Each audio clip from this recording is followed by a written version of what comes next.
Hai, Assalamualaikum warahmatullahi wabarakatuh. Saya Sri Rahayu Anggarani Wijaya, mahasiswi Universitas Slamet Riyadi Surakarta dari Prodi Ilmu Komunikasi. Saya di sini akan menyampaikan tentang konsep pemberantasan korupsi. Kalau berbicara tentang korupsi, pasti berhubungan pada segi kejahatan pejabat, keadaan yang buruk, suap menyuap, faktor politik, dan yang paling sering terjadi adalah faktor ekonomi. Penghasilan yang rendah dengan gaya hidup yang tidak bisa dibilang sederhana, merasa kurang, dan juga kurangnya rasa malu pada diri seseorang itu akan mempengaruhi agar melakukan tindakan korupsi itu. Jadi, bisa disebut juga korupsi merupakan tindakan yang tidak terpuji yang dilakukan secara individu maupun kelompok dalam upaya untuk memperkaya diri sendiri ataupun kelompok itu dengan sumber yang ilegal secara hukum dan bertentangan dengan arti penting dan fungsi Pancasila sebagai pandangan hidup bangsa Indonesia. Di era globalisasi yang berkembang sekarang ini, korupsi seolah-olah menjadi budaya dalam masyarakat, sehingga pernah didengar suatu pernyataan, korupsi berjamaah.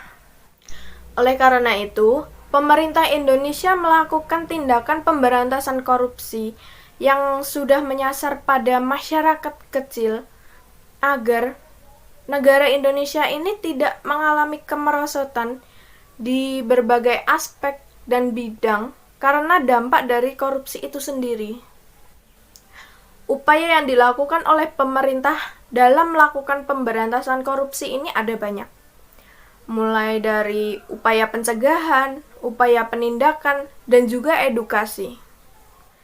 Dalam upaya pencegahan ini, pemerintah Indonesia melakukan tindakan pencegahan, maksudnya agar masyarakat memiliki benteng diri yang kuat guna terhindar dari perbuatan yang mencerminkan tindakan korupsi di dalam kehidupan sehari-hari.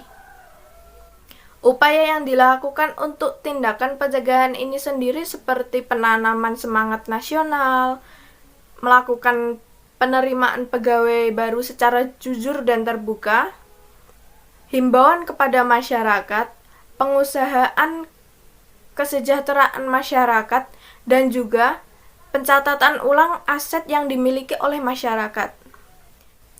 Dalam upaya penindakannya, pemerintah Indonesia dibantu oleh sebuah lembaga independen pemberantasan korupsi yang biasa disebut juga KPK atau Komisi Pemberantasan Korupsi yang didirikan pada tahun 2002.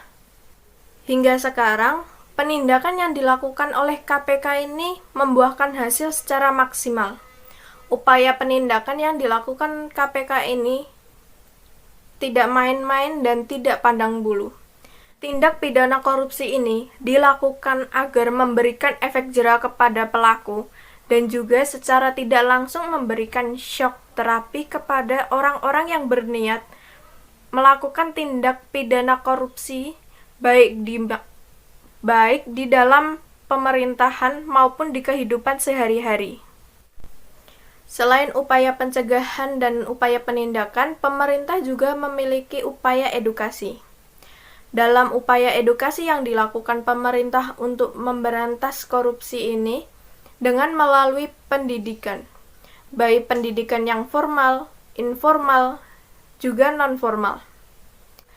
Melalui pendidikan ini, masyarakat diberikan pendidikan anti korupsi sejak dini agar sadar betul akan bahaya dari korupsi itu sendiri.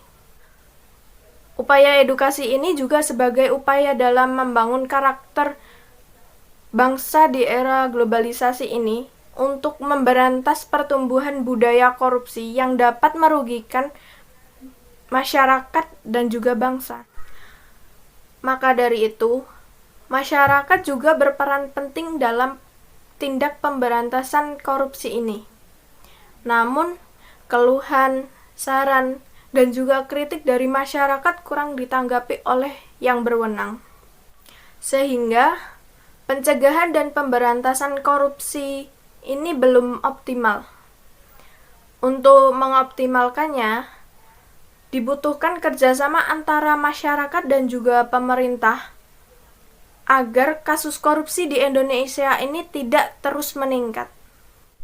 Sekian video kali ini. Apabila ada salah kata, mohon dimaafkan. Wassalamualaikum warahmatullahi wabarakatuh.